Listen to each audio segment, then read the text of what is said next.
Hello दोस्तों, आज की मेरी स्टोरी है वो काली रात। हम अपने बंगले में ठाठ बाट से रह रहे थे। पापा का बिजनेस भी अच्छा चल रहा था। हमारे घर में किसी चीज की कोई कमी नहीं थी। मम्मी की एक सहेली थी शालू, जो हमारे सामने वाले घर में रहती थी। शालू आंटी हमारे घर अक्सर दोपहर के समय आती थी और मम्मी के साथ काफी देर बातें करती थी। मैं उस समय 12वीं कक्षा में पढ़ता था। अक्सर रात के समय शालू आंटी के घर से रोने पीटने की आवाजें आती थी।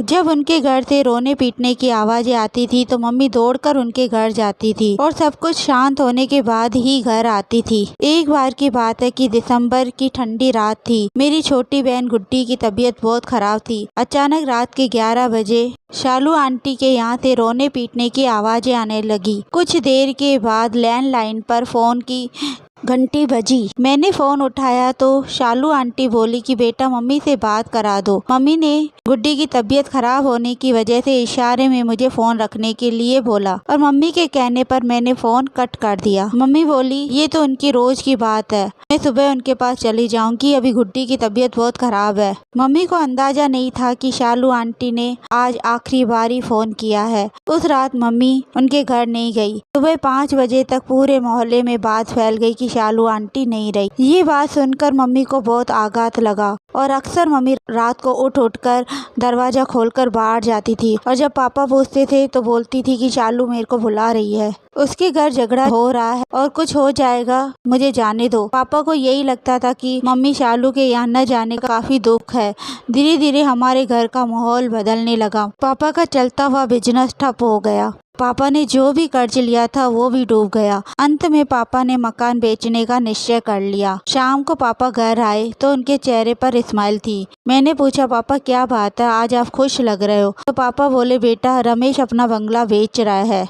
पापा बोले रमेश अपना बंगला मुझे आधे दाम में दे रहा है, बोल रहा है कि जब शालू ही नहीं रही तो इस घर में क्या रहना। बेटा हमारे लिए खुशी की क्या बात होगी? पापा बोले ये हमारे लिए खुशी की बात है कि इसी मोहल्ले में हमें मकान मिल रहा है। मैंने बोला हम उस घर में नहीं रहने वाले। मम्मी को शालू आंटी दिखती है। मम्मी की दिनों दिन तबीयत खराब हो रही है और जहाँ शालू आंटी और आप बोल रहे हो कि हम उसी मकान में रहने जाएं।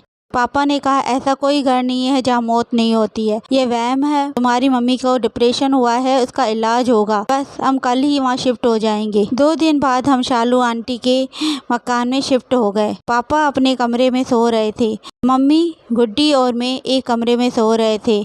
अचानक से जोर से चिल्लाने की आवाजें हुई। मेरी नींद खुल गई। मैंने देखा गुड्डी और मम्मी बेड पर नहीं है तो मैंने ढूंढने के लिए बाहर गया। जैसे ही मैं हॉल में आया तो ये देखकर हैरान हो गया कि गुड्डी के बाल पूरे बिखरे हुए हैं और अजीब से डरावने चेहरे से मम्मी को देख रही थी। मम्मी एक कोने में रो रही थी। अचानक गुड्डी दीवार पर चढ़ने लगी। मैंने मम्मी को कहा ये गुड्डी को क्या हो गया? मम्मी बोली ये गुड्डी नहीं है, शालू आंटी है। गुड्डी ने अजीब नजरों से मेरी तरफ देखा और जोर जोर से हंसने लगी। तब तक पापा भी वहाँ आ गए थे और वो भी सारा नज़ारा देख रहे थे। पापा जल्दी से मंदिर में गए, वहाँ से कपूर और गंगा जल लाए। कपूर को जलाया और उसका धुआं गुड्डी की तरफ किया और गंगा जल का भी छिड़काव गुड्डी को किया और पूरे घर में इसका छिड़काव किया और जलता हुआ कपूर हॉल में छोड़ दिया। थोड़ी देर के बाद से गुड्डी के शरीर से शालू आंटी की आत्मा निकल गई।